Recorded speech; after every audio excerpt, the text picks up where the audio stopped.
আমার দেশের সেনাবাহিনীর বেতন দেওয়া হয় এদেশের 18 কোটি মানুষের ঘাম এবং ট্যাক্সের টাকায়।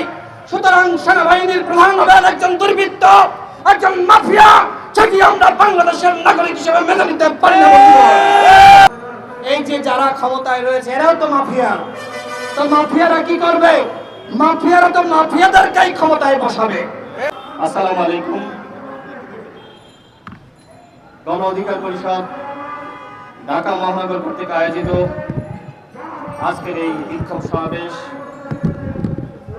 সমাবেশের সম্মানিত সভাপতি, ঢাকা মহানগর উত্তরের সংগ্রামী সভাপতি আমাদের মিজান ভাই, আজকের অনুষ্ঠানের সম্মানিত প্রধান অতিথি, গণ অধিকার পরিষদের সংগ্রামী সভাপতি ডাকসুর সাবেক ভিপি জননেতা নুরুল হক নূর এবং ঢাকা মহানগরের নেতৃবৃন্দ, গণ অধিকার পরিষদের কেন্দ্রীয় নেতৃবৃন্দ, সবাইকে সংগ্রামী শুভেচ্ছা। প্রিয় সাংবাদিক ভাইরা, আপনারা জানেন শতবারের বেশি সাগর রুনি হত্যাকাণ্ডের প্রতিবেদন পিছিয়েছে। সরকার সাগর রুনি হত্যাকাণ্ডের ক্লু খুঁজে পায় না, কিন্তু যখন তার একজন এমপিকে হত্যা করা হয় তখন 24 ঘন্টার মধ্যেই সরকার প্রধান থেকে শুরু করে সরকারের স্বরাষ্ট্রমন্ত্রী তারা বলে দিতে পারেন কারা হত্যাকাণ্ড ঘটিয়েছে। স্বরাষ্ট্রমন্ত্রী কি বলেছিলেন? তিনি বলেছিলেন ভারতের কেউ এই ঘটনা ঘটায়নি। তার যদি হিম্মত থাকতো তিনি বলতেন ভারত আজকে সন্ত্রাসীদের অভয়ারণ্যে পরিণত হয়েছে। দেখেন, এমপি আনারের কাছের লোকেরা হত্যা করলো, বাংলাদেশে করেছে? বাংলাদেশে করে নাই। কোথায় করেছে? ভারতে। ভারতকে বেছে নিয়েছে। কেন? কি কারণে? কারণ ভারতে চাইলে যে কোনো অপরাধ করা যায়। ভারতকে আজকে বাংলাদেশের এই মাফিয়ারা তাদের স্বর্গ রাজ্য মনে করে। যে কোনো অপরাধ যে কারণে তারা ভারতকে বেছে নেয়, ভারতে করার জন্য তারা মনে করে এখানে অপরাধ করলে সমস্যা হবে না। এমপি আনারকে যেভাবে হত্যা করা হয়েছে, আমি এখানে আসার আগে গণমাধ্যমের খবর দেখলাম। প্রথমত তার চামড়া গা থেকে ছিলে ফেলা হয়েছে, এরপরে তার মাংসগুলো যেমনি ভাবে গরুর মাংস দাসা দিয়ে ছোট ছোট করে চুরাই তেমনি ভাবে ছোট ছোট টুকরা করেছে। তার হাড্ডিগুলো ছোট ছোট করে টুকরা করেছে। এটি অত্যন্ত অমানবিক। আমাদের আওয়ামী লীগের সাধারণ সম্পাদক বলেছেন এমপি আনার যদি কোনো অপরাধের সাথে জড়িয়ে থাকে তাহলে সেটি তদন্তে বেরিয়ে আসবে।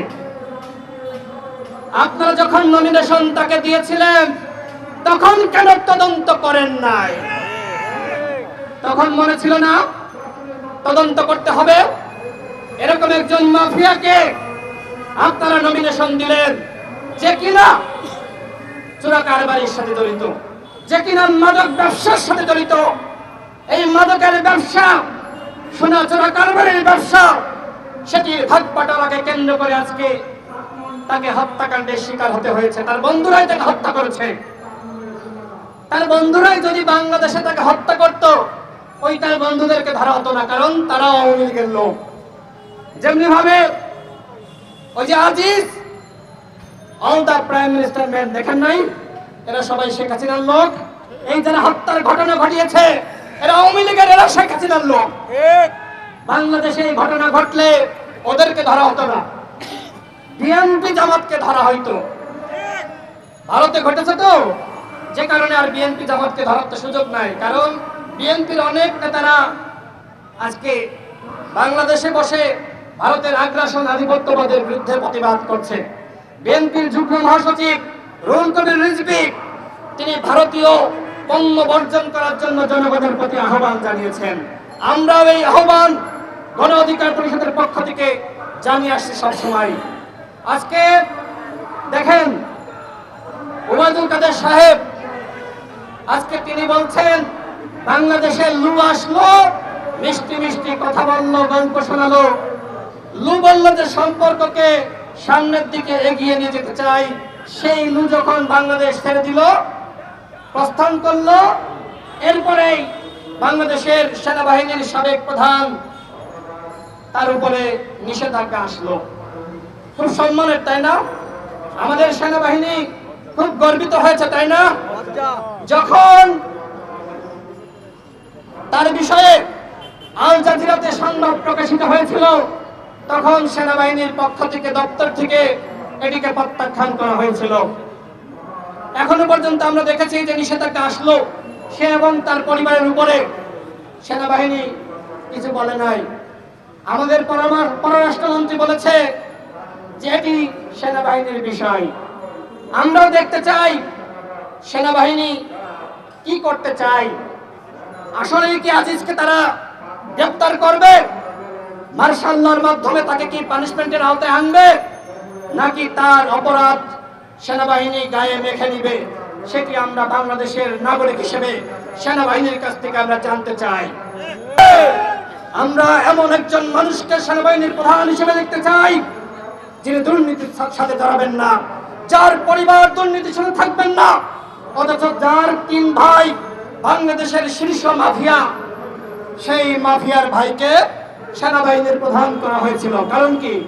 কারণ সেটাই ঘটেছে বন্ধুগণ। বাংলাদেশের সেনাবাহিনীতে অসংখ্য দেশপ্রেমিক মানুষ রয়েছে, সাবেক সেনা কর্মকর্তারা। আমরা দেখেছি বিভিন্ন জায়গায় তারা আধিপত্যবাদের বিরুদ্ধে বক্তব্য দিচ্ছে, দেশের মানুষের পক্ষে অবস্থান করছে। কিন্তু আজিজদের মতন যারা রয়েছে তাদেরকে আজকে খুঁজে বের করতে হবে কারা। এই যে আজিজ সেনাবাহিনীর প্রধান ছিল, সে কি আর কাউকে তার মতন যারা আছে তাদেরকে সেখানে বসায়নি, উত্তরসূরি তৈরি করে নাই? অবশ্যই করেছে। এইভাবে আজকে সেনাবাহিনীকে ধ্বংস করার ষড়যন্ত্রে এই সরকার লিপ্ত হয়েছে। সেনাবাহিনীকে ধ্বংস করা মানে কি? সেনাবাহিনীকে ধ্বংস করা মানে দেশের স্বাধীনতা, সার্বভৌমত্বকে ধ্বংস করা। অর্থাৎ সেনাবাহিনীকে পঙ্গু করে এই সরকার ভারতের কাছে দেশকে বিকিয়ে দিতে চায়, দেশের স্বাধীনতা, সার্বভৌমত্বকে তারা খর্ব করতে চায়। কিন্তু আমরা এটি কখনোই মেনে নিতে পারি না বন্ধুগণ। যে কারণে ভারতের তাবেদারদের বিরুদ্ধে আমরা সংগ্রাম শুরু করেছি। বাংলাদেশ থেকে আমরা এই মোদির তাবেদার যারা রয়েছে তাদের বিরুদ্ধে আমরা প্রতিরোধ করতে চেষ্টা করছি বন্ধুগণ। আরেকজন বেনজির হাজার হাজার কোটি টাকার মালিক, সরকার জানতো না, তদন্ত করে নাই কেন? এতদিনের ঘটনা সরকারের কোন মন্ত্রীরা বক্তব্য দিয়েছে? যখন আজিজের উপরে স্যাংশন এসেছে, তখন আজকে একটু আগে ওবায়দুল কাদের বলেছে যে আমরা সরকারের পক্ষ থেকে আজিজ এবং বেনজিরের দায় নিব না। দেখেন, এরা যখন ক্ষমতায় বসিয়েছে, আরাম করে চেয়ারে বসে গিয়েছে, এখন বল